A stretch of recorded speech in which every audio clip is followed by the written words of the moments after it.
ओम परमात्मने नमः। अब भगवान क्षेत्र और क्षेत्रज्ञ के विभाग को जानने का फल बताते हुए प्रकरण का उपसंहार करते हैं।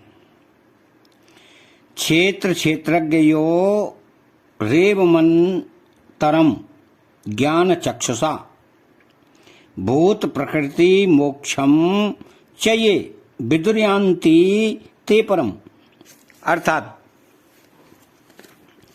ज्ञान मार्ग विवेचन से ही आरंभ होता है और वास्तविक विवेक यानी बोध में ही समाप्त होता है। वास्तविक विवेक होने पर प्रकृति से सर्वदा संबंध विच्छेद होकर स्वतः सिद्ध परमात्मा की प्राप्ति हो जाती है। इसी बात को यहाँ बताया गया है। तो क्षेत्र क्षेत्रज्ञ योरेव मंत्रम ज्ञान चक्षुषा, सत असत नित्य अनित्य क्षेत्र क्षेत्रज्ञ को अलग अलग जानने का नाम ज्ञान चक्षु विवेक है। यह क्षेत्र विकारी है, कभी एक रूप नहीं रहता, यह प्रत्येक क्षण परिवर्तित होता रहता है। ऐसा कोई भी क्षण नहीं है जिसमें यह स्थिर रहता हो, परंतु इस क्षेत्र में रहने वाला, इसको जानने वाला क्षेत्रज्ञ सदा एक रूप रहता है। क्षेत्रज्ञ में परिवर्तन न हुआ है, न होगा, न होना ही संभव है। इस तरह जानना, अनुभव करना ही ज्ञान चक्षु से क्षेत्र क्षेत्र के विभाग को जानना है। तो भूत प्रकृति मोक्षम चये विदुर्यांति ते परम। वास्तविक विवेक अर्थात बोध होने पर भूत और प्रकृति से अर्थात प्रकृति के कार्य मात्र से तथा प्रकृति से संबंध विच्छेद हो जाता है। प्रकृति से सर्वदा संबंध विच्छेद होने पर अर्थात प्रकृति से अपने अलगाव का ठीक अनुभव होने पर साधक परमात्म तत्व को प्राप्त हो जाते हैं। तो भगवान ने पहले अव्यक्त की उपासना करने वालों को अपनी प्राप्ति बताई थी। ते प्राप्नुवन्ति मामेव, उसी बात को इस अध्याय के 18वें श्लोक में मद्भावायो पपद्यते पदम से न स भूयो अभिजायते पदों से और यहाँ यान्ति ते परम पदों से कहा है। तो ज्ञान मार्ग में देहाभिमान ही प्रधान बाधा है।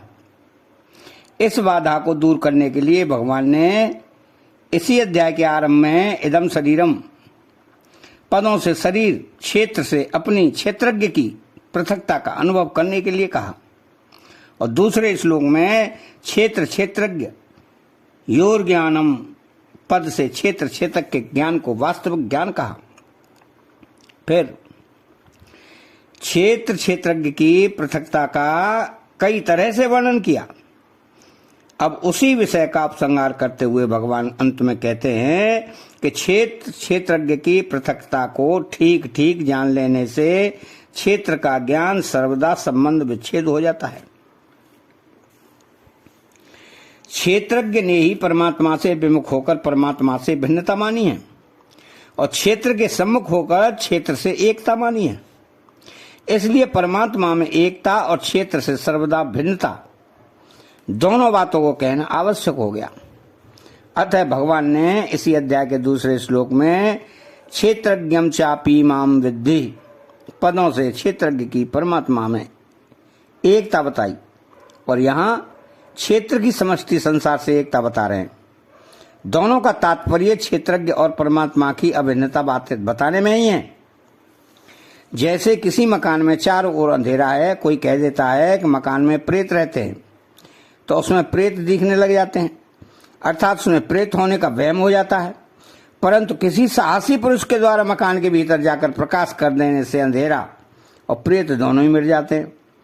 तो अंधेरे में चलते समय मनुष्य धीरे धीरे चलता है और कहीं ठोकर न लग जाए, कहीं गड्ढा न आ जाए, उसको गिरने का और साथ ही बिच्छू सांप चोर आदि का भय भी लगा रहता है। परंतु प्रकाश होते ये सब भय मिट जाते हैं।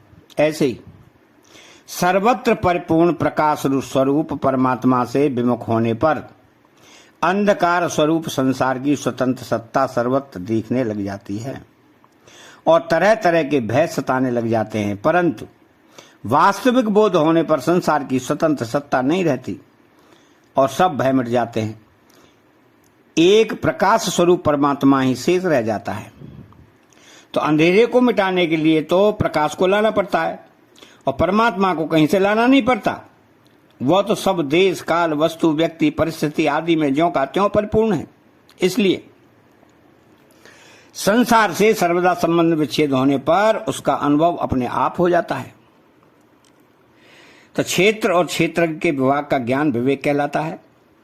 जो साधक इस विवेक को महत्व देकर क्षेत्र और क्षेत्र के विभाग को ठीक ठीक जान लेते हैं तथा प्रकृति और उनके कार्य शरीर को स्वयं से सर्वदा अलग मनुष्य अनुभव कर लेते हैं, वे चिन्मय परमात्मा तत्व को प्राप्त हो जाते हैं।